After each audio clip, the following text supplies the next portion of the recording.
नमो भगवते वासुदेवाय। ओम नमो भगवते वासुदेवाय। ओम नमो भगवते वासुदेवाय। नारायणं नमस्कृत्य नरं चैव नरोत्तमं देवीं सरस्वतीं व्यासं ततो जयम् उदीरयेत्। शृण्वतां स्वकथा कृष्ण पुण्यश्रवणकीर्तन यद्यन्तस्थो यभद्राणि विधुनोति सुयत्स्यताम्। नष्टप्रायेषु भद्रेषु नित्यं भागवत सेवया भगवत्युत्तमश्लोके भक्तिर्भवति नैष्ठिकी। ॐ अज्ञानतिमिरान्धस्य ज्ञानाञ्जनशलाकया चक्षुन्मीलितं येन तस्मै श्रीगुरुवे नमः। मूकं करोति वाचालं पङ्गुं लङ्घयते गिरिं यत्कृपातमहं वन्दे परमानन्दमाधवं।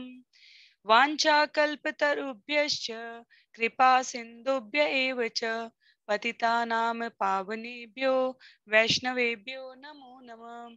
जय श्री कृष्ण चैतन्य प्रभो नित्यानंद श्री अद्वैत गदाधर श्रीवासादि गौर भक्तवृंद।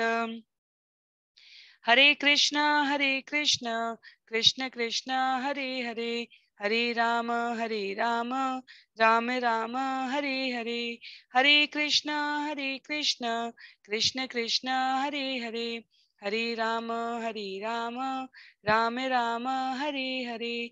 हरे कृष्णा कृष्ण कृष्ण हरे हरे, हरे राम राम राम हरे हरे। हरे कृष्णा। आप सभी को दंडवत प्रणाम।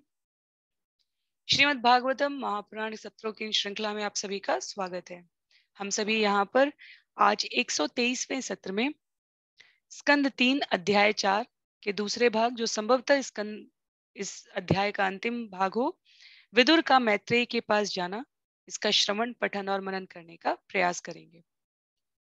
बहुत ही संक्षिप्त पुनरावृत्ति के रूप में यदि हमें स्मरण हो, श्रील प्रभुपाद द्वारा लिखे गए सुंदर तात्पर्यों के माध्यम से हम उद्धव, मैत्रेय मुनि, महात्मा विदुर और भगवान के मिलन और पारस्परिक संबंधों की चर्चा का यहाँ पर अध्ययन श्रवण करने का प्रयास कर रहे हैं। सबसे पहले यदि हमें स्मरण हो तो विदुर तीर्थ यात्रा पर निकलते हुए प्रभास क्षेत्र तीर्थ में जब पहुंचते हैं तब उनकी भेंट उद्धव से होती है। उद्धव से मिलने के पश्चात उद्धव वृंदावन के अंदर और वृंदावन के बाहर भगवान की लीलाओं का वर्णन करते हैं, जो क्रमशः अध्याय 2 और अध्याय 3 में हमने श्रवण पठन किया। वहां से उद्धव महात्मा विदुर से चर्चा के दौरान अपने प्रसंग के बारे में बताते हैं कि किस प्रकार भगवान ने धराधाम से गमन करने के पूर्ववत जब महान भक्त विदुर से उनको बुलाया, उनसे चर्चा की, उसी समय वहां पर मिश्रित भक्ति से युक्त दार्शनिक प्रवृत्ति वाले पाराशर मुनि के शिष्य मैत्रेय मुनि भी उपस्थित थे और भगवान ने मैत्रेय मुनि और महान भक्त विदुर के बीच में महान भक्त विदुर को वरीयता दी और उनसे संबंध परिचर्चा वहां पर प्रस्तुत की है, जिसे यहाँ महात्मा विदुर के सामने उद्धव प्रस्तुत कर रहे थे। तो करीब 18 श्लोक हमने पिछले सत्र में इस अध्याय से श्रवण और पठन किया था, जहां महात्मा विदुर को बताते हुए उद्धव कहते हैं कि किस प्रकार भगवान के सामने मैंने अपनी इच्छा को प्रस्तुत किया कि कैसे मैं उनका नित्य संगी रहना चाहता हूं, तो भगवान ने भी मुस्कुराते हुए कहा था कि ये इच्छा तो उनकी पूर्ववत चली आ रही है। 8 वसुओं में से एक उद्धव सदा भगवान के नित्य संगी बने रहना चाहते थे और भगवान जो कि भावग्राही हैं, उन्होंने उद्धव की इस इच्छा को पूरा करने के लिए ही इस लीला में इस पात्र के रूप में उनका चयन किया। और यहाँ सभी प्रकार की गोपनीय वार्ता में भगवान ने उद्धव को अपना साझेदार बनाया है। तो उद्धव भगवान के बीच होने वाली इस वार्ता को हम आज के सत्र में भी जारी रखेंगे। जिनके पास पुस्तक है उनसे अनुरोध रहेगा, विनम्र अनुरोध रहेगा कि आप पुस्तकों का प्रयोग करें। जिनके पास नहीं है उनके लिए हम यहाँ पर स्क्रीन पर प्रस्तुत कर रहे हैं। स्कंद 3 अध्याय 4 श्लोक संख्या 19 से आरंभ करते हैं। इत्यावेदित हार्दाय मह्यं स भगवान पर आदिदेशारविंदाक्ष आत्मन परमां स्थितम्। जब मैंने पूर्ण पुरुषोत्तम भगवान से अपनी यह हार्दिक इच्छा व्यक्त की तो कमल नेत्र भगवान ने मुझे अपनी दिव्य स्थिति के विषय में उपदेश दिया। तो उद्धव की भगवान के सामने निवेदन के रूप में जो विनती थी वो ये थी कि जो कमल कल्प में भगवान ने कहा था, पिछले सत्र में हमने श्रवण किया था, इस अध्याय 4 में भगवान ने कहा था कि कमल कल्प में मैंने ब्रह्मा जी को अपनी स्थिति के बारे में, अपने संपूर्ण इस सृष्टा, सृजनकर्ता, नियंता, संहारकर्ता के रूप में जो मेरी स्थिति है उसके बारे में मैंने उन्हें ज्ञान दिया था। तो विदुर ने श्लोक संख्या 18 में भगवान से कहा था कि यदि आपको लगता है कि मैं वो ज्ञान समझने के लिए सक्षम हूं तो मुझे भी वो ज्ञान, दिव्य ज्ञान बतलाएं जो आपके विषय में प्रकाश डालता है और जिसे आपने कहा अभी कि आपने ब्रह्मा जी को पूर्ववर्त में दिया था। तो ये कुछ मांगने की, कुछ सीखने की, कुछ समझने की वैदिक विधि है। पहले हम विनम्रता पूर्वक ये कहते हैं यदि आप मुझे योग्य समझे, और केवल विनम्रता नहीं, हमारे अंदर उसकी पात्रता भी होनी चाहिए। यदि हमें स्मरण हो स्कंद 2 अध्याय 9 श्लोक संख्या 33 से लेकर 36 तक में भगवान ने जो 4 श्लोक ब्रह्मा जी को बताए थे जब वैकुंठ का दर्शन हुआ था ब्रह्मा को, उस दिव्य ज्ञान को यहाँ भगवान उद्धव के समक्ष किस प्रकार से प्रस्तुत करेंगे ये सुनने के पश्चात। क्यों? क्योंकि उद्धव ने वो पात्रता दिखाई है। स्मरण रखने वाली बात यह है कि जहां उद्धव और भगवान के बीच ये वार्ता चल रही है वहां मैत्रेय मुनि भी उपस्थित है। अब मैत्रेय मुनि इसको समझकर क्या समझेंगे इसे हम आगे पढ़ेंगे, पर अभी के लिए भगवान क्या कहने जा रहे हैं उद्धव को वो समझने का प्रयास करते हैं। क्यों? क्योंकि जैसे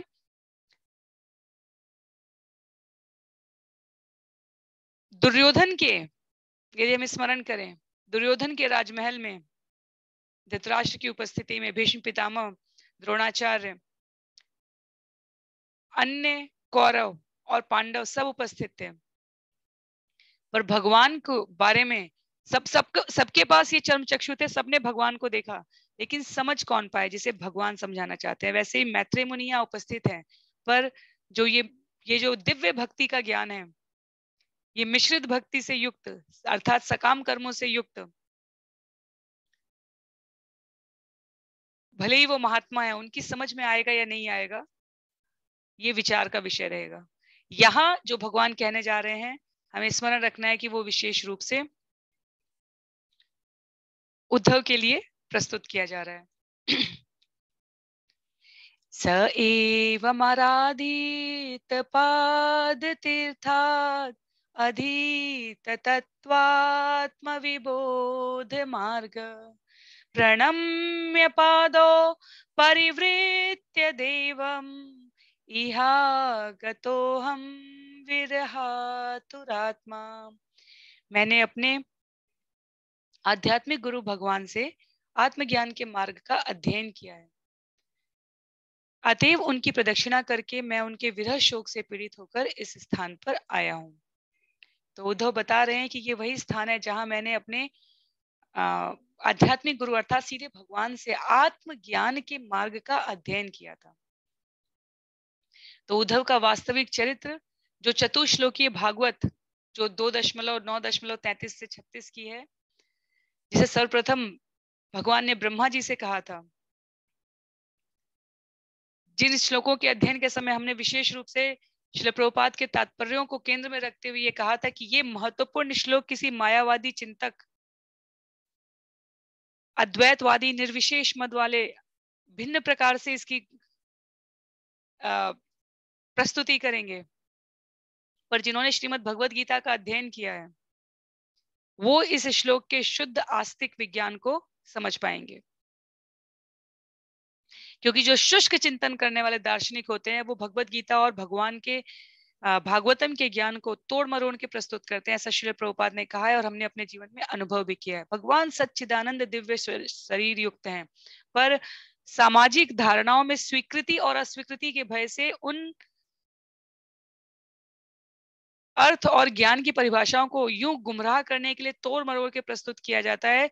श्रील प्रभुपाद लिखते हैं कि ऐसा करने वालों को जो कई प्रकार के नरक होते हैं उसमें से एक नरक का नाम है अंधता मिश्र नरक, उसमें जाने का वो मार्ग प्रशस्त करते हैं। ऐसे लोगों से जो सुनते हैं और ऐसे लोग जो इस प्रकार की कथा को कहते हैं। भगवद गीता में भगवान ने कहा है मेरे ज्ञान को पाने का अधिकारी वो है जो मित्र और भक्त है, और उन्होंने अर्जुन को कहा था इसलिए तुम इसके अधिकारी हो। अर्थात जिसे भगवान के बारे में सुनकर द्वेष ईर्ष्या ना हो, ये कैसे हो सकता है, भगवान ऐसा कैसे कर सकते हैं। और साथ ही अंधश्रद्धा से भी परे होना चाहिए। अंधश्रद्धा से परे इसलिए क्योंकि भगवान जो कुछ भी कुतर्क हमारे मन मस्तिष्क में आ सकते हैं उसको स्वयं सुलझाते हुए प्रस्तुत करते हैं। तो उद्धव की अवस्था उस परम स्थिति में है क्योंकि उन्होंने भक्ति प्रेम, भक्ति योग, दिव्य भक्ति सीधे परम विदुषी गोपियों से सीखा है, और प्रेम के ऐसे आत्मज्ञान को सीखकर वो भगवान के विरह भाव को महसूस कर सकते थे, जैसे चैतन्य महाप्रभु ने कलयुग में विरह भाव व्यक्त किया है, अविरत वियोग की अवस्था को। इसलिए जब तक जीवन में वो स्थिति नहीं आती है तब तक हमें श्रद्धा, विश्वास, विनयशीलता, समर्पण, शरणागति के साथ शास्त्रों का सही स्रोत से अध्ययन करते हुए स्वयं को उस स्तर तक पहुंचाने का प्रयास करना होता है। और उद्धव कह रहे हैं मैं उसी वियोग की अवस्था में था जिसमें शुद्ध परिणति भक्ति योग की शास्त्रों में लक्षित की गई है। तो वो ज्ञान जो ब्रह्मा जी को दिया था 2.9.33 से 36 तक, वो विदुर ने महात्मा वो विदुर के सामने उद्धव की चर्चा में आया, और अब उसके बाद उद्धव अपनी मनोदशा का वर्णन कर रहे हैं। उद्धव कहते हैं सोहम तद्दर्शनाल्लाद वियोगार्ति युत प्रभो गमिष्ये दयितं तस्य बदर्याश्रम मंडलम। हे विदुर, अब मैं उनके दर्शन से मिलने वाले आनंद के अभाव में पागल हो रहा हूँ, और इसे कम करने के लिए ही अब मैं संगति के लिए हिमालय स्थित बद्रिकाश्रम जा रहा हूँ, जैसा कि उन्होंने मुझे आदेश दिया है। तो उद्धव के स्तर की शुद्धता, शुद्ध भगवत भक्त भगवान की संगति रहते हुए, भगवान के विरह रहते हुए, अनुपस्थिति उपस्थिति, अंदर बाहर भीतर ऊपर नीचे सब जगह एक ही भाव रहता है, और वो भगवान की सदा सर्वदा संगति प्राप्त करना होता है।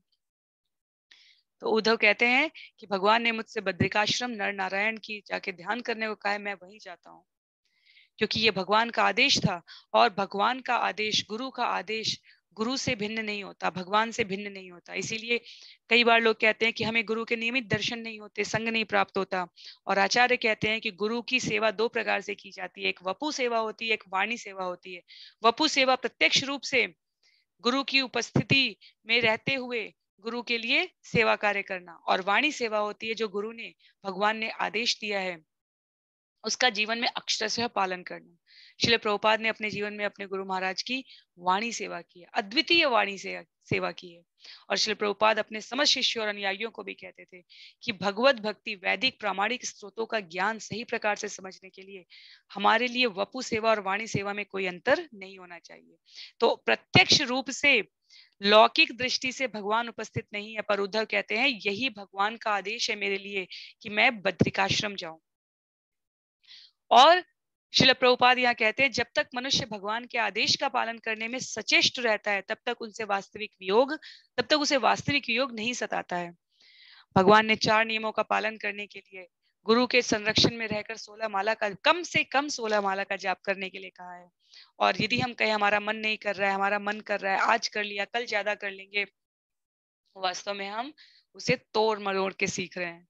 तो निश्चित रूप से उसका लाभ उतना होगा जैसे वर्षा की बूंदें पूरे धरती पर समान रूप से पड़ रही हैं, पर जिसके पास जितना बड़ा पात्र है वो उतना ही संचित कर पाएगा।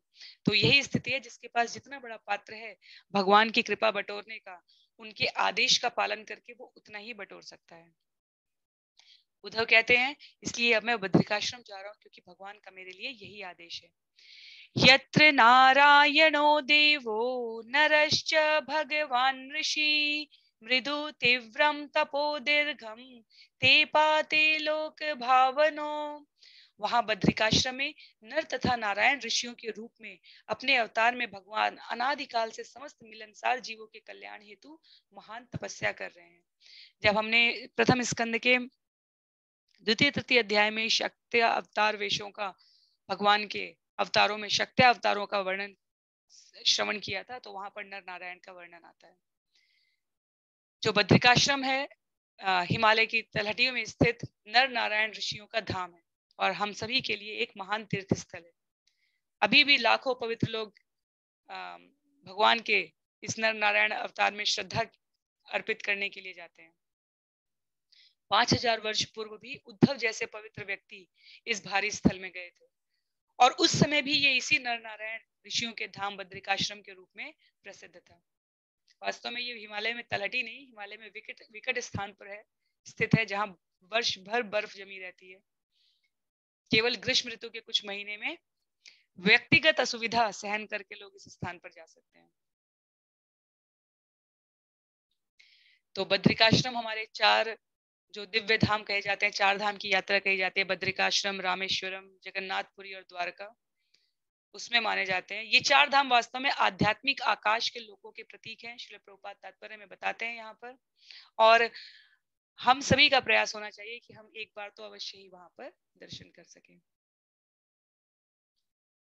तो मैत्रेय मुनि की वार्ता से पहले उद्धव और महान भक्त विदुर की वार्ता यहाँ पर इस क्रम में चल रही है। जब सुखदेव गोस्वामी कहते हैं, श्री शुकुवाच इत्युद्धवादुपाकर्ण्य सुहृदां दुसहं वधं ज्ञानिनाशं मयच्छत्ता शोकमुत्पतितं बुध। श्री सुखदेव गोस्वामी ने कहा, उद्धव से अपने मित्रों तथा संबंधियों के संहार के विषय में सुनकर विद्वान विदुर ने स्वयं के दिव्य ज्ञान के बल पर अपने असह्य शोक को प्रशमित किया अर्थात उसका शमन किया, उसको शांत किया। क्योंकि उद्धव तो ऐसा कह रहे हैं और उसके पश्चात वो बद्रिकाश्रम के लिए गमन करने के लिए तैयार हैं। पर महात्मा विदुर का क्या? जब उन्होंने घर परिवार छोड़ा था तो वो एक पूरा वैमनस्य भरा ही सही, पर समस्त लोग वहां उपस्थित थे और अब उस घर में कहने के लिए, उस परिवार में कहने के लिए, उस वंश में कहने के लिए कुछ भी नहीं था। इतना ही नहीं, स्वयं भगवान नहीं थे, यदुवंश नहीं था, सबका संहार हो चुका था। वो कुछ समय तक अपने ज्ञान के बल पर अपने इस शोक को शमन करने में समर्थ रहे। जैसे भगवत गीता में भी इस ज्ञान को प्रस्तुत किया गया है कि कई बार लोग कहते हैं कि शरीर और आत्मा अलग अलग है, पर जिनके साथ हमने इतना जीवन बिताया हो, समय बिताया हो, उनसे अचानक से इस प्रकार का अलगाव बिलगाव कैसे संभव है कि शरीर छूट गया है, आत्मा अमर है, इस प्रकार का ज्ञान कैसे धारण करें। तो इसे हम इसीलिए इसको धारण करने के लिए हमें इसका नित्य सतत अध्ययन करके अपनी मनोवृत्ति को दृढ़ करना होता है। उच्चतर दिव्य ज्ञान के द्वारा ऐसे शोक को दमन करने की कला सीखनी होती है। तो उद्धव के साथ इतने समय तक संसर्ग करके विदुर, जब उन्होंने कृष्ण विषयक वार्ता सुनी तो उद्धव की संगति से विदुर का ज्ञान और बढ़ गया कि उद्धव, जिन्होंने, मैं तो उपस्थित नहीं था, आप विचार करके देखिए विदुर के लिए कितना पर्याप्त है ये सोचना कि मैं तो उपस्थित भी नहीं था, सुन के मेरे अंदर इतना शोक आ रहा है। ये उद्धव तो वहां उपस्थित थे जब भगवान ने उनसे कहा होगा कि अब मैं लीला तिरोधान करने जा रहा हूं और यदुवंश का विनाश होने वाला है। जब उस ज्ञान को धारण करके उद्धव अपने आप को स्थिर रख सकते हैं, तो उनसे इस ज्ञान को प्राप्त करके या उनसे इस ज्ञान की चर्चा करके यदि मैं ऐसा ना कर पाया तो मेरी पात्रता में और प्रयास की आवश्यकता होगी। तो इसलिए जब हम ज्ञान की बातें सुने तो उसको विज्ञान के रूप में प्रयोग भी करने का प्रयास करें, अन्यथा वो शुष्क है, अनुप्रयोग होने की वजह से वो निरर्थक भी हो जाता है। तो उद्धव की स्थिति, समान स्थिति में, मानसिक स्थिति में होते हुए महात्मा विदुर ने स्वयं को प्रयास पूर्वक स्थिर किया। सतम महाभागवतम व्रजंतम कौरवर्षभ विश्रम्भादम्भ्यधत्तेदं मुख्यम कृष्ण परिग्रहे। भगवान के प्रमुख तथा अत्यंत विश्वस्त भक्त उद्धव जब जाने लगे तो विदुर ने स्नेह तथा विश्वास के साथ उनसे प्रश्न किया, क्योंकि विदुर लौकिक उम्र की गणना से उद्धव से बहुत बड़े पड़ेंगे, पिता तुल्य पड़ेंगे। यदि हमें स्मरण हो, इस अध्याय के आरंभ में ही विदुर को उद्धव ने प्रणाम किया था, वो उनके पिता तुल्य लगेंगे, क्योंकि उद्धव और कृष्ण समकालीन भाई लगेंगे पारिवारिक संबंध से, और विदुर कृष्ण के पिता वसुदेव की उम्र के। कम उम्र या अधिक उम्र यहाँ पर इसलिए प्रस्तुत की जा रही है कि ये अंतर समझना कि उम्र से भक्ति आती है, जब बूढ़े हो जाएंगे तब भक्ति करेंगे, या जब जीवन की कुछ तथाकथित जिम्मेदारियों से निवृत्त हो जाएंगे तब भक्ति करेंगे। तो श्रील प्रभुपाद उस तरफ हमें आगाह करते हुए कहते हैं कि यह संभव नहीं है कई बार कि बुढ़ापा आएगा ही, और यदि आ भी गया तो यह संभव नहीं है कि उस समय स्मृति, शक्ति, प्रज्ञा इतना साथ दे कि हम स्वयं को समर्पित भक्ति के रूप में दृढ़ता पूर्वक प्रयास करने के लिए सक्षम पाए। जो काम हमने जीवन भर नहीं किया वो बुढ़ापे में नहीं कर सकते। आदतें बचपन से जिस क्षण अच्छी आदतों के रूप में पता चल जाए उसी क्षण धारण करनी होती है। तो शारीरिक संबंध की दृष्टि से विदुर और उद्धव का जो संबंध है वो पिता पुत्र के समतुल्य है, परंतु भक्ति में कोई अंतर नहीं है। उद्धव को विदुर भक्ति में उच्चतर श्रेणी का मान रहे हैं, और इसलिए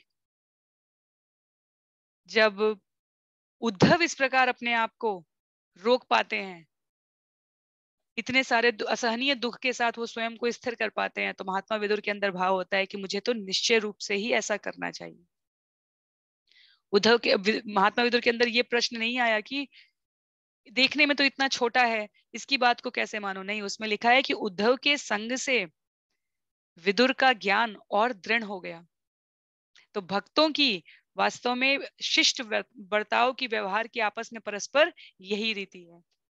अब यहाँ पर विदुर अपने भाव को व्यक्त करने जा रहे हैं श्लोक संख्या 25 में। ज्ञानम परम स्वात्मरः प्रकाशम।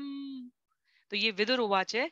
विदुर उवाच ज्ञानम परम स्वात्मरः प्रकाशम यदा योगेश्वर ईश्वरस्ते वक्तुं भवानोर्हति यद्धि विष्णो भृत्या स्वभृत्यार्थकृतश्चरन्ति। विदुर ने कहा, हे उद्धव, चूंकि भगवान विष्णु के सेवक अन्यों की सेवा के लिए विचरण करते हैं, अतः यह उचित ही है कि आप उस आत्मज्ञान का वर्णन करें जिससे स्वयं भगवान ने आपको प्रबुद्ध किया है। तो उद्धव से उस ज्ञान के बारे में सुनने के लिए, भाव तो सुन लिया उन्होंने, पर वो ज्ञान कहाँ है ये सुनने के लिए विदुर ने संकोच नहीं किया। उन्होंने कहा कि भगवान के सेवक तो वास्तव में समाज के सेवक के रूप में ही स्वयं को नियुक्त करते हैं। कई बार कई आचार्यों की, महात्माओं की वृत्तियों को देखकर हमें लगता है कि ये भौतिक जगत के तो है ही नहीं, ये तो दिव्य जगत से यहाँ भेजे गए हैं। वास्तव में नित्य जगत में रहते हुए भी कई भगवान के पार्षदों को जब ये भाव आता है कि प्राणी मात्र के कल्याण के लिए, उन्हें निसंग करने के लिए वो धराधाम पे अवतरित होते हैं, तो भगवान के सामने इच्छा रखते हैं, या कई बार भगवान स्वयं अपने पार्षदों को चुनते हैं और एक समय काल गणना के विशेष अंतर्गत भेजते हैं धरती पर, अपने पार्षदों को लोगों के अंदर भक्ति भाव के ज्ञान को पुनः प्रबुद्ध करने के लिए, व्यवहार रूप में, आचरण रूप में उसका पालन करने और करवाने के लिए। तो यहाँ विदुर को संकोच नहीं है कि वो उद्धव से कह रहे हैं कि वो ज्ञान हमें बताइए। वो स्पष्ट रूप से कहते हैं कि आप भगवान के सेवक हैं और ये आपके लिए उचित ही है कि आप उस आत्मज्ञान का वर्णन करें। आप समाज के कल्याण के लिए ही विचरण कर रहे हैं, तो कृपया करके हमें उस ज्ञान के बारे में बताइए। श्लोक संख्या 26 में पुनः उद्धव कहने जा रहे हैं। उद्धव उवाच ननु ते तत्त्वसंराध्य ऋषि कौशारवोऽन्तिके साक्षात् भगवतादिष्टो मर्त्यलोकं जिहासता।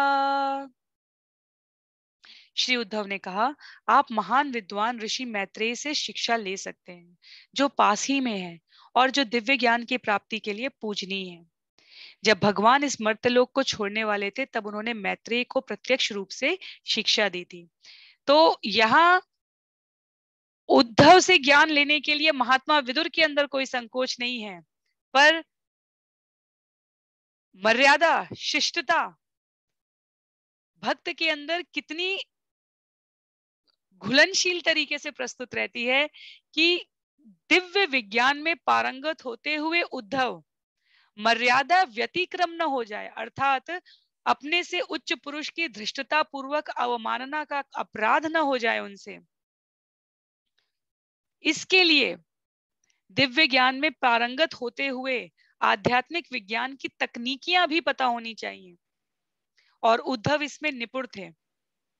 क्यों? क्योंकि उद्धव को पता है कि जो भक्त, ज्ञानी, विद्वान पुरुष मर्यादा व्यतिक्रम नियम का उल्लंघन करता है, उसकी आयु, ऐश्वर्य, यश, पुण्य और सारे जगत के शुभाशीषों का विनाश हो जाता है। श्रील प्रभुपाद ने तात्पर्य में, ये कई शास्त्रों का सार है वास्तव में, कि दो भक्तों के बीच संबंध, शिष्टता, आचार व्यवहार की मर्यादा क्या होनी चाहिए, उसे उद्धव यहाँ पर प्रस्तुत कर रहे हैं। विदुर लौकिक दृष्टि से स्वयं को वरिष्ठ समझते हुए भी भक्त होने का चरित्र प्रस्तुत कर रहे हैं। विनयशीलता दिखाते हुए उद्धव से ज्ञान प्राप्ति के लिए कह रहे हैं कि वो ज्ञान आप प्रस्तुत करें, और उद्धव उस मर्यादा को भली भांति समझते हुए कि यहाँ पर मर्यादा व्यतिक्रम न हो जाए। एक उच्च पुरुष उम्र में, क्योंकि भक्त के लिए सभी भगवान के दासानुदास होते हैं, भक्त अपने आप को भगवान के भक्तों का दास समझता है। तो उद्धव का कहना था कि यदि मैं ऐसा करता हूं, क्योंकि उद्धव की स्थिति को विदुर यहाँ पर गुरु के रूप में सुशोभित करना चाह रहे हैं। विदुर कह रहे हैं भगवान के बारे में ज्ञान प्राप्त करना, अर्थात जो ये ज्ञान कह रहा है वो गुरु के बिल्कुल गुरु जैसा हो गया, साक्षात गुरु स्वरूप हो गया। विदुर उद्धव को अपना गुरु बनाना चाह रहे हैं, और उद्धव इस पद को स्वीकार नहीं कर रहे हैं। क्यों? क्योंकि उनके हिसाब से विदुर उद्धव के पिताजी की उम्र के हैं। तो उद्धव उन्हें अपने शिष्य के रूप में स्वीकार नहीं कर रहे। वो किनके पास भेज रहे हैं? मैत्रेय मुनि के पास, क्योंकि उनका कहना है उस समय वहां मैत्रेय मुनि भी उपस्थित थे। तो अपने से बड़े पुरुष की उपस्थिति में उपदेश देने के लिए किसी को उत्सुक नहीं होना चाहिए, जब तक कि उसके लिए स्वयं वयोवृद्ध व्यक्ति आपको आदेश ना करे। चाहे आप कितने भी दक्ष और निष्णात हों अपने ज्ञान में, कला में, कौशल में। भगवान राम का स्मरण प्रसंग यदि हम स्मरण करें, वो धनुष तोड़ना जानकी के स्वयंवर में उनके लिए कोई बड़ी बात नहीं थी, पर जब तक विश्वामित्र ने नहीं कहा, भगवान मुस्कुराते हुए बैठे रहे।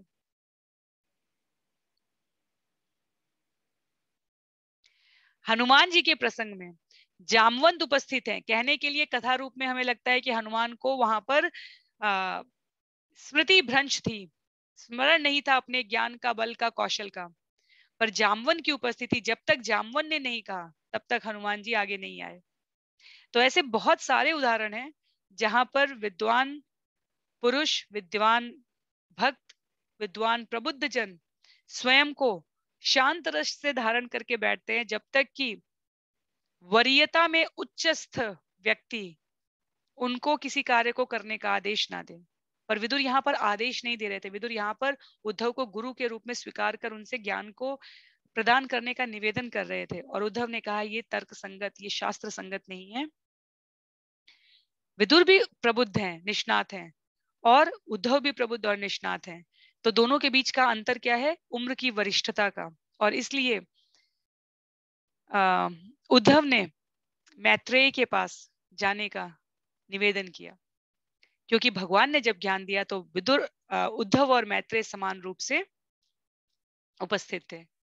तो सुखदेव गोस्वामी उद्धव के इस भाव को कहते हैं, श्री शुक उवाच इति सविदुरेण विश्वमूर्ते गुण कथया सुधया प्लावितोरुताप क्षणमिव पुलिनेयमस्वसुस्तां समुषित औपगविल निशाम ततोगात।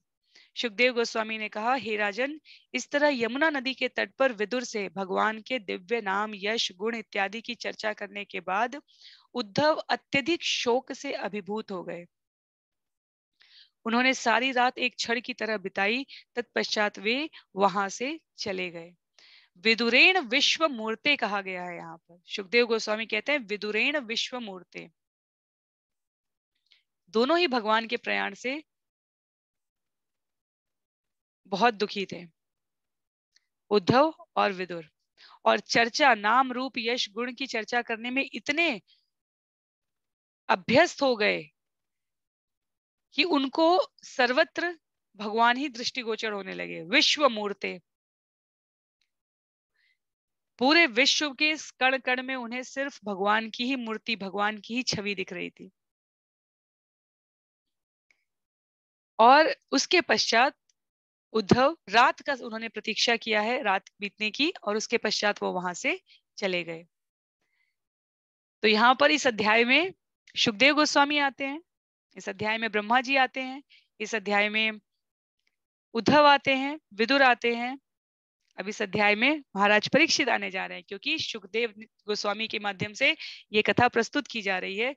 राजोवाच निधनम निधनम उपगतेषु विष्णुभोजेषु अवधिरत यूथपयूथपेषु मुख्य स तु कथमवशिष्ट उद्धवो यत् धरीरपि तत्यज आकृतिं त्र्यदिश।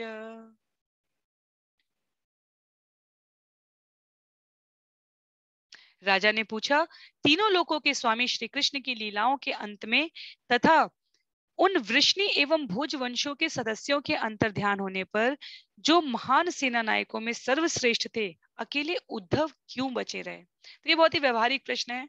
हम में से हर किसी को ये जिज्ञासा हो सकती है कि सभी इतने बड़े बड़े प्रद्युम्न, अनिरुद्ध, सांब, स्वयं वसुदेव, उग्रसेन, शूरसेन सब चले गए, और उन सबके अंतर्ध्यान होने पर भी अकेले उद्धव क्यों बचे रहे?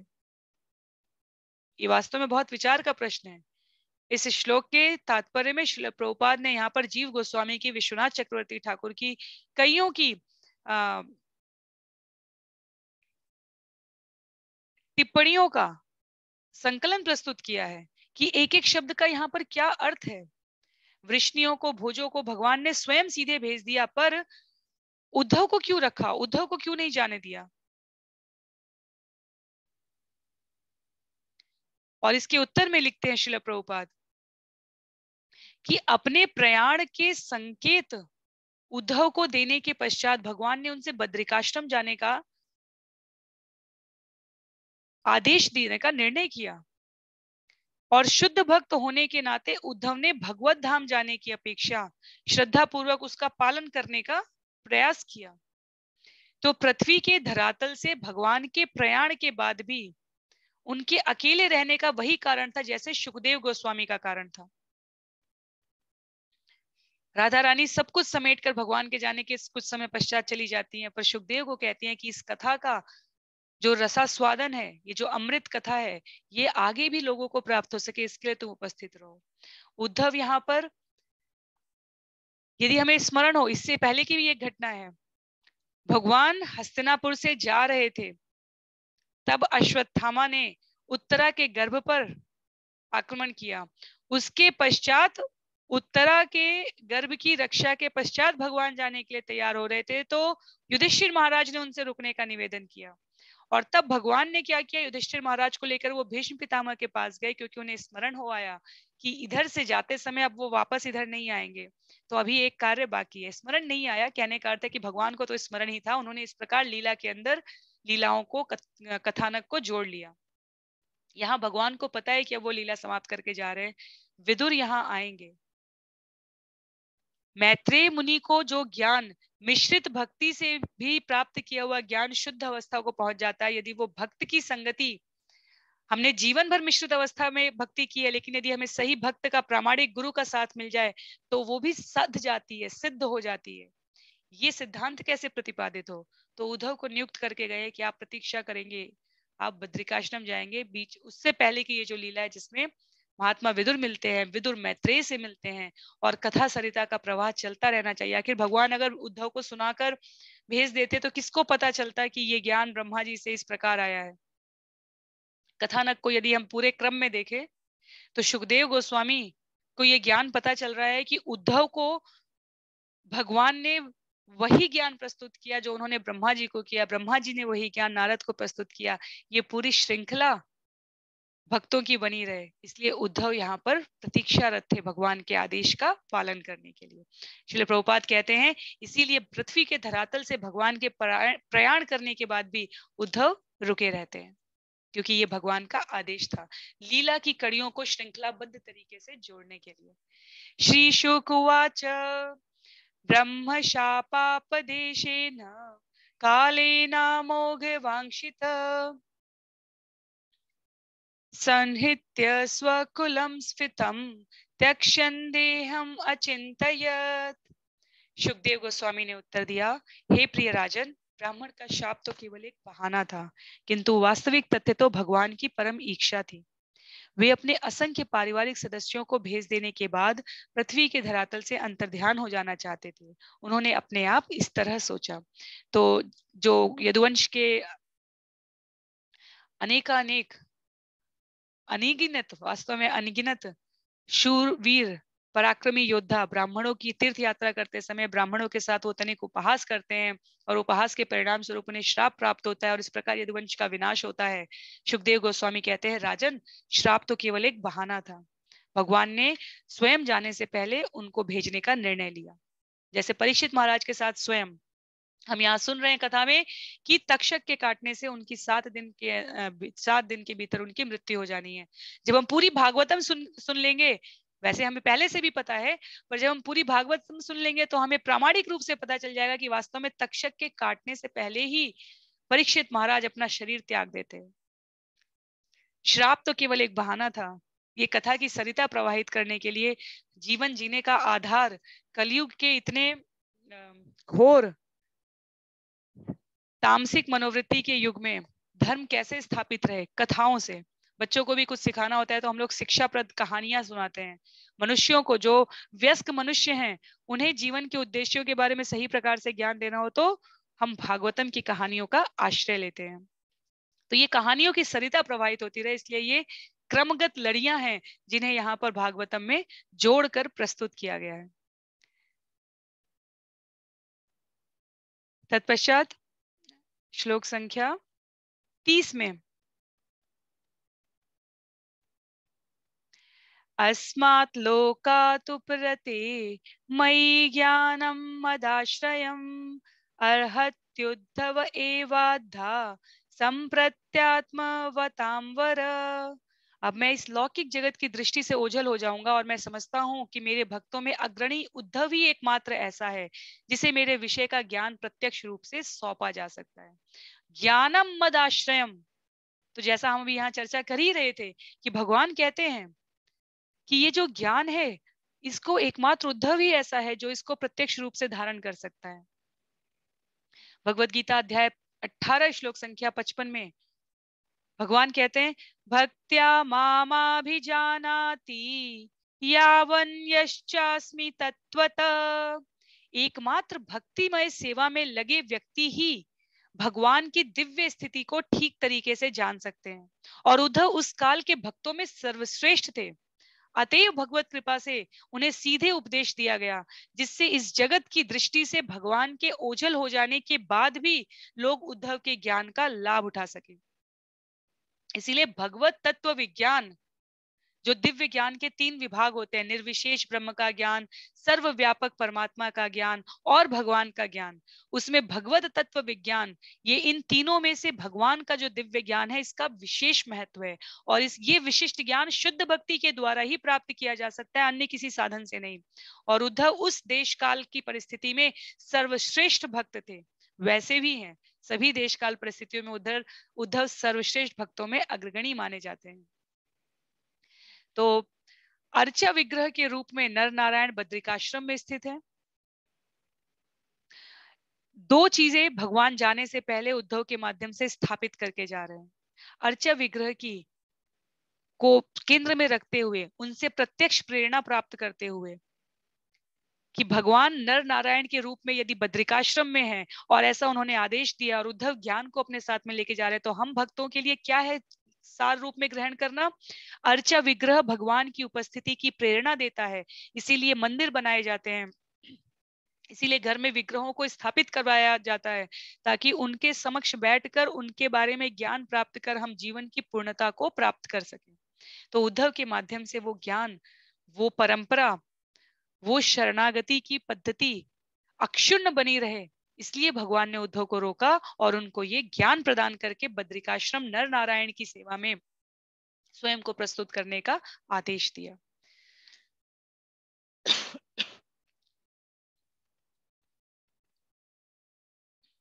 तत्पश्चात श्लोक संख्या 31 में नोद्धवोर्णवपि मन्यु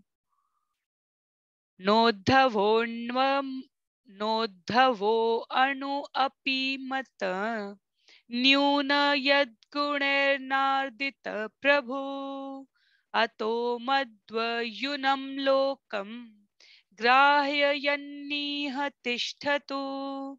उद्धव किसी भी तरह मुझसे घटकर नहीं है, क्योंकि वह प्रकृति के गुणों के द्वारा कभी भी प्रभावित नहीं हुआ। अतएव भगवान के विशिष्ट ज्ञान का प्रसार करने के लिए वह इस जगत में रहता रहे। तो ये भगवान स्वयं इसका निर्णय ले रहे हैं कि मेरा प्रतिनिधि बनने के लिए जिस विशिष्ट योग्यता की आवश्यकता है वो है प्रकृति के संसर्ग, प्रकृति के गुणों से अप्रभावित रहना। भगवान के भक्तों के लिए कहा जाता है वो सत, रज और तम के ऊपर होते हैं, शुद्ध तत्व में रहते हैं। भौतिक जगत में मनुष्य की सर्वोच्च योग्यता कम से कम ब्राह्मण बनना, वर्ण व्यवस्था के अनुसार, अर्थात स्वाध्याय में रुचि रखना, भगवान के भक्ति में दिव्य कार्यकलापों का श्रवण करना, पठन करना, प्रचार करना और स्वयं के लिए निर्दिष्ट कर्तव्यों का, आदेशों का पालन करना, ये ब्राह्मण के लक्षण कहे गए हैं। तो ब्राह्मण कम से कम सतोगुण होता है, उसके ऊपर ही होता है, अपने आचरण से, अपने व्यवहार से, गुण, कर्म और स्वभाव से। तो मनुष्य को, साधारण मनुष्य को भी सतोगुण को लाकर शुद्ध सत्व की स्थिति में पहुंचने की जो आवश्यक अर्हता है, उसकी प्राप्ति कैसे होगी? उसकी प्राप्ति होगी ईश विज्ञान की अनुभूति से, अर्थात वो ज्ञान जो प्रयोग में लाया जा सके, ईश विज्ञान, तो वो विज्ञान बन जाता है और उद्धव के द्वारा उसे स्थापित रखा जाए। इसके लिए भगवान कहते हैं कि पहले लोगों को ये पता तो चले कि इस ज्ञान को धारण करने का व्यक्तित्व कैसा होना चाहिए। तो उद्धव के चरित्र में वो सब कुछ था। वो भौतिक शक्ति से, बुद्धि, वैराग्य से कभी प्रभावित नहीं होते थे। वो सदैव भक्तिमय अवस्था में स्वयं को रखते थे। बिल्कुल आरंभ में हमने गोस्वामी शब्द का अर्थ भी पढ़ा था, गृहस्थी और गृहमेधी का अर्थ भी पढ़ा था इन्हीं सत्रों के। वहां पर गोस्वामी, गोदास और गोस्वामी का अंतर बताया गया। भक्ति रसामृत सिंधु में भी बताया गया है, यहाँ पर पुनः बताया है श्रील प्रभुपाद ने अपने तात्पर्य में। गोस्वामी वो होता है जिसकी इंद्रियां उसके संयम में होती हैं, उसके वश में होती है। गोदास वो होता है जो इंद्रियों का दास हो जाता है। इसीलिए हमें गोदास नहीं बनना है, गोस्वामी बनने का प्रयास करना है। कई बार समाज में लोग पदवी धारण कर लेते हैं गोस्वामी की, पर वास्तव में गोस्वामी शब्द की व्याख्या, अर्थ भी से भी वो अपरिचित होते हैं। तत्पश्चात श्लोक संख्या 32 में एवं त्रिलोक गुरुना संदिष्ट शब्द योनिना बदर्याश्रमम् आसाद्य हरिमीजे समाधिना। सुखदेव गोस्वामी ने राजा को सूचित किया कि इस तरह समस्त वैदिक ज्ञान के स्रोत और तीनों लोकों के गुरु पूर्ण पुरुषोत्तम भगवान द्वारा उपदेश दिए जाने पर उद्धव बद्रिकाश्रम तीर्थ स्थल पहुंचे और भगवान को तुष्ट करने के लिए उन्होंने अपने को समाधि में लगा लिया। तो हम देख सकते हैं कि अध्याय का नाम है विदुर का मैत्रेय के पास जाना, पर मैत्रेय इस पूरी श्रृंखला में कहाँ आए, कैसे आए और क्यों विदुर उनके पास जाएं, इसकी पूरी व्यवस्था प्रस्तुत करने के लिए उद्धव और विदुर का ये संवाद यहाँ पर प्रस्तुत किया गया है। कि उद्धव के पास जाने की आवश्यकता इसलिए पड़ी क्योंकि ऐसा स्वयं भगवान की लीला में था, और उद्धव के पास से मैत्रेय के पास जाने की विदुर को आवश्यकता क्यों पड़ी, वो भी यहाँ पर प्रस्तुत किया गया है। तो अब उद्धव तो यहाँ से निकल जाते हैं बद्रिकाश्रम के लिए। वो बद्रिकाश्रम इसलिए जा रहे हैं क्योंकि उन्हें भगवान का आदेश है। उन्हें भगवान का आदेश इसलिए है क्योंकि भगवान आने वाले जीवों को अर्चा विग्रह मूर्ति की विग्रह की क्या आवश्यकता है और विग्रह के समक्ष रहकर किस प्रकार की प्रार्थना ज्ञान धारण करना चाहिए, ये दोनों प्रतीकात्मक रूप से उद्धव के चरित्र से समझा रहे हैं। तो इसलिए इस अध्याय में विदुर मैत्रेय के पास पहुंचेंगे। ये कुछ अंतिम श्लोक हैं इस अध्याय के, जहां पर विदुर मैत्रेय के पास पहुंचेंगे। और जो 5वां अध्याय है इस स्कंद का, उसमें विदुर और मैत्रेय का वार्तालाप होगा। तो क्यों उच्च अवस्था है, क्यों वरिष्ठता का ध्यान रखा उद्धव ने, वो सब स्पष्ट करने के लिए यहाँ पर अभी विदुर मैत्रेय के पास जा ही रहे हैं। विदुरो अपि उद्धवा श्रुत्वा कृष्णस्य परमात्मना क्रीणयोपात्त देहस्य कर्माणि श्लाघितानि च। विदुर ने उद्धव से इस मर्त्य लोक में परमात्मा अर्थात भगवान कृष्ण के आविर्भाव तथा तिरोभाव के विषय में भी सुना, जिसे महर्षिगण बड़ी ही लगन के साथ जानना चाहते हैं। तो जा रहे हैं, जब विदुर के पास से उद्धव बद्रिकाश्रम जा रहे हैं तो प्रसंग आता है कि यदि हम स्मरण करें तो उद्धव ने भगवान की लीला, वृंदावन के बाहर की लीला, अंदर की लीला वो प्रस्तुत की, और साथ ही साथ तो आविर्भाव भी कैसे वसुदेव का, अगर हमें स्मरण हो तो कैसे वसुदेव के यहाँ वसुदेव और देवकी के यहाँ कारागार में जो सबको संसार के बंधनों से निकाल देने वाले हैं, वो स्वयं बेड़ियों लगे हुए माता पिता के समक्ष कारागार में उपस्थित होते हैं। वहां से उद्धव ने कथा कहनी आरंभ की और भगवान लीला तिरोधान करके जा रहे हैं, वहां तक विदुर को उद्धव सुनाते हैं। और इन दोनों के मध्य में जो कथा रूप में आगे की संस्तुति भी करते हैं कि मेरे जाने के पश्चात आप किसका मार्गदर्शन ले सकते हैं। तो इस प्रकार भक्त का स्वभाव ही ये है कि वो दुविधा से सुविधा की ओर ले जाता है, जटिलता से सरलता की ओर अग्रसर करता है। उद्धव और विदुर के संवाद में भी यही हो रहा है। ये श्रृंखला क्रमबद्ध तरीके से भक्तों को समझ में आती रहे और उन्हें अन्य किसी का आश्रय ना लेना पड़े भगवान के बारे में जानने के लिए, इसके लिए इस क्रम में प्रस्तुत की गई है। श्लोक संख्या 34 में देहन्यासं च तस्यैवं धीराणां धैर्यवर्धनम् अन्येषां दुष्करतरं पशूनां विक्लवात्मनां। भगवान के यशस्वी कर्मों तथा मर्त्यलोक में असाधारण लीलाओं को संपन्न करने के लिए उनके द्वारा धारण किए जाने वाले विविध दिव्य रूपों को समझ पाना उनके भक्तों के अतिरिक्त अन्य किसी के लिए अत्यंत कठिन है, और पशुओं के लिए तो वे मानसिक विक्षोभ मात्र हैं। तो ये व्यवस्था करने के बाद यहाँ पर आचार्य इस बात को प्रस्तुत कर रहे हैं कि भगवान के बारे में जानने के लिए कम से कम उतनी तो योग्यता लानी पड़ेगी कि हम उनको सुनने की पात्रता रख सकें। जैसे मेडिकल या इंजीनियरिंग या लॉयर या अकाउंटेंट या कंस्ट्रक्टर या टीचर, इसकी जॉब पशुओं को नहीं सिखाई जाती, ये शिक्षा पशुओं को नहीं दी जाती। पशु अपने तरीके से सीखते हैं, हम उन्हें घसीट के आइए आइए आपको ये ज्ञान प्राप्त होना चाहिए। जैसे मेडिसिन की पढ़ाई में आपके ऊपर परीक्षण किया जाएगा, इसलिए आपको भी पता होना चाहिए कि हम क्या करने जा रहे हैं। ऐसा करके नहीं हम उनके ऊपर परीक्षण करते, उन्हें बताते, क्योंकि उनके पास वो योग्यता ही नहीं है। हम कितना भी प्रयास करें पशु को हम मनुष्य रूप में उसको बोलना, कुछ एक शब्द बोलना सिखा सकते हैं, पर सभी प्रकार, जैसे रोबोट्स के लिए सभी प्रकार के भाव, जो स्फुरित भाव होते हैं, प्रत्युत्पन्नमति से उत्पन्न भाव होते हैं, वो हम रोबोट्स को नहीं सिखा सकते। हमें लगता है कि आगे भविष्य टेक्नोलॉजी, तकनीकी ज्ञान इतना इतना विकसित हो जाएगा कि हम वो भी सिखा पाएंगे, तो भी नहीं सिखा सकते, तो भी नहीं सिखा सकते, क्योंकि यदि हमारा शास्त्रों में तनिक भी विश्वास है तो शास्त्रों में इसकी कहीं पे भी पुष्टि नहीं की गई है। और इसीलिए भगवान कहते हैं कि उनका ज्ञान प्राप्त करने के लिए वहां तक पहुंचने की तो कुछ योग्यता होगी। भौतिक जगत में भी यही नियम है, किसी बड़े ऑफिस में, किसी बड़े व्यापार में, किसी बड़े पद पर, किसी बड़े सम्मान के लिए एक निश्चित योग्यता निर्धारित ही की गई है।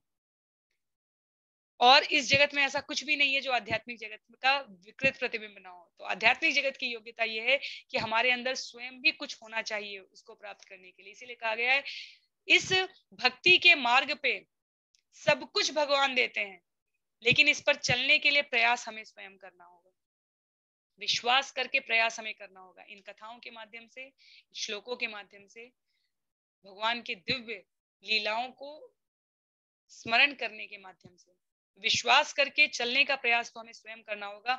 अन्यथा पशुओं के लिए ये मानसिक विक्षोभ मात्र हो जाता है। कंस की नींद उड़ गई थी, रावण की नींद उड़ गई थी अपने किए गए कर्तव्यों से भयभीत होकर। तो भगवान के बारे में जानने के लिए, दिव्य रूपों को समझ पाने के लिए भक्तों के अतिरिक्त और किसी के लिए ये संभव ही नहीं है। इसको यहाँ पर आचार्य प्रस्तुत कर रहे हैं। विदुर एक बहुत सुंदर बात कहने जा रहे हैं श्लोक संख्या 35 में। आत्मानं च कुरु श्रेष्ठ कृष्णेन मनसेक्षितं ध्यायन् गते भागवते रुरोद प्रेम विह्वल। यह सुनकर कि इस जगत को छोड़ते समय भगवान कृष्ण ने उनका स्मरण किया था, विदुर प्रेम भाव से अभिभूत होकर जोर जोर से रो पड़े। हम लौकिक दृष्टि में भी देख सकते हैं, अगर हम किसी से बहुत निकटस्थ रहे हो, प्रिय रहे हो, और किसी कारणवश केवल शरीर छोड़ने का ही नहीं, बहुत लंबी कहीं दूरी हो जाए, तो भी उसके जो अंतिम वचन होते हैं या उससे जो अंतिम मुलाकात होती है या जिस प्रकार की वार्ता पर हमने संबंध समाप्त किए होते हैं, वो स्मृति स्मरण में आने के पश्चात भावुक होना, अभिभूत होना प्रेम भाव से, स्नेह भाव से स्वाभाविक है। तो जब विदुर को पता चलता है कि भगवान ने उद्धव के समक्ष मुझे स्मरण किया था, इस अहेतुकी की कृपा से विदुर इतने भावमय हो जाते हैं। मुझे लगता है मैं तो बिल्कुल नगण्य था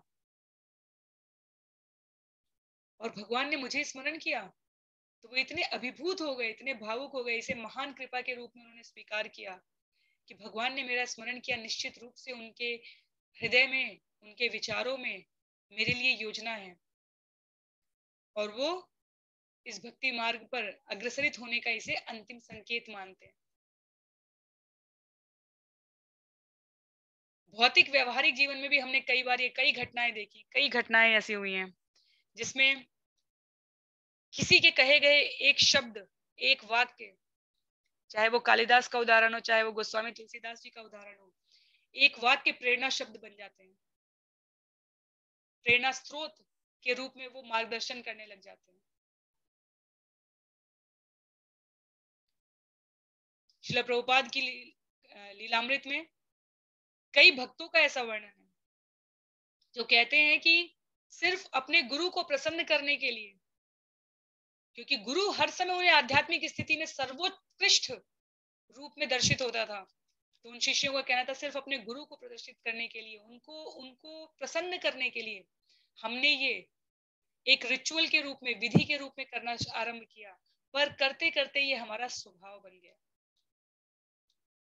तो विदुर बिल्कुल अभिभूत हो गए कि भगवान ने मुझे स्मरण किया, इसका अर्थ है कि भगवान की स्मृति में मैं था। इससे ज्यादा मेरे लिए कृपा पात्र बनने की और क्या